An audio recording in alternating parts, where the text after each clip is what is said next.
Hello everybody, and today I'm going to be teaching you how to convert a normal everyday keyboard into a mechanical RBG keyboard. Alright, so we're going to get right into this. The first step is to take a good look at your keyboard. Make sure while you're doing that you have a very shaky camera that's actually a phone and not really a camera. Alright, so you put it on a piece of cardboard, right? Okay? And now that you have it on a piece of cardboard, your first step is to hit it with a hammer. Alright, there we go. That'll help it out a little bit. Alright, now that you've hit it with a hammer, you're going to take the closest spray paint that you have. I got this primer right here. I bought it at Home Depot. This is, you can't really see it very well, but it's Rust-Oleum American Accents. It's a primer with 2X Ultra Cover. It's really important. It bonds to plastic.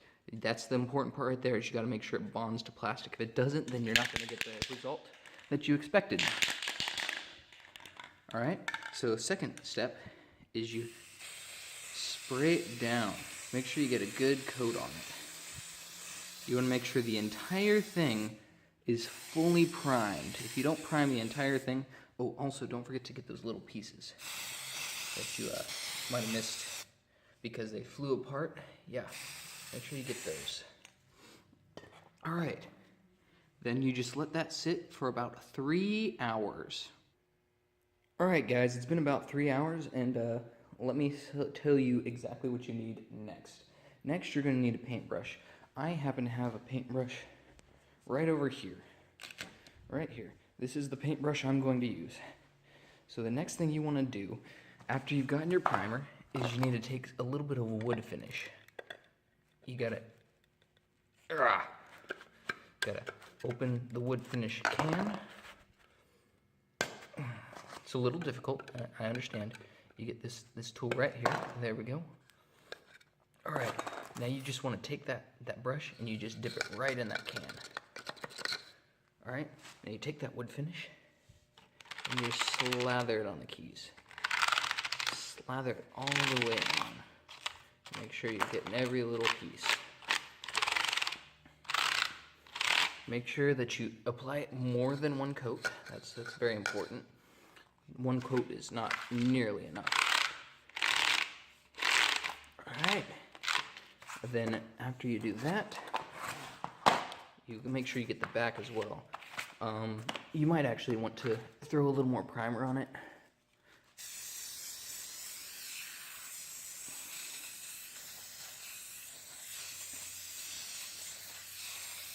Alright, once you get that primer down, you wanna put a little more on.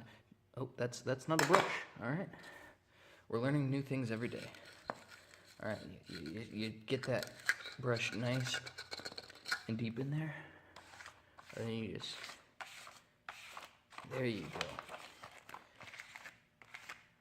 Just if you have problems with this, watch a Bob Ross video and he'll teach you how to do this properly. Alright, and that's step 2. Alright guys, now we're on to step 3. Now that you've properly finished it with wood finish and you've let it dry out, you want to add a little metallic onto it. But then you want to color it. So you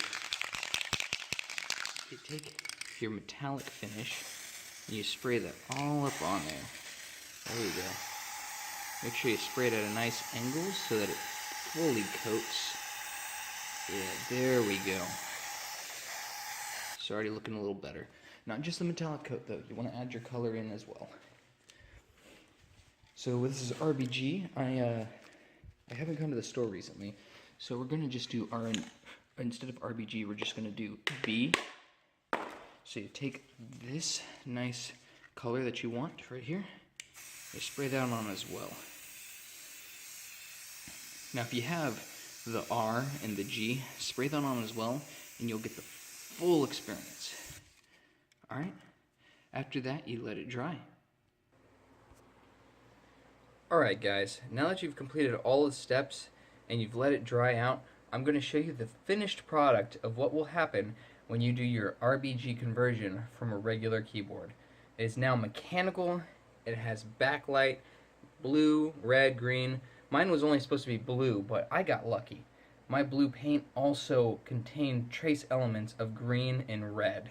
So I'm going to show you right now what that looks like. Look at that beautiful keyboard. You see that? It even oscillates. That is the full-on finished product of your RBG conversion of your normal everyday keyboard. It even changed brands. So I hope you enjoyed this video, and I hope you actually try this out. It's an amazing thing what you can do with a little bit of with a little bit of spray paint and a hammer. Thank you guys for watching, and I'll catch you in the next tutorial.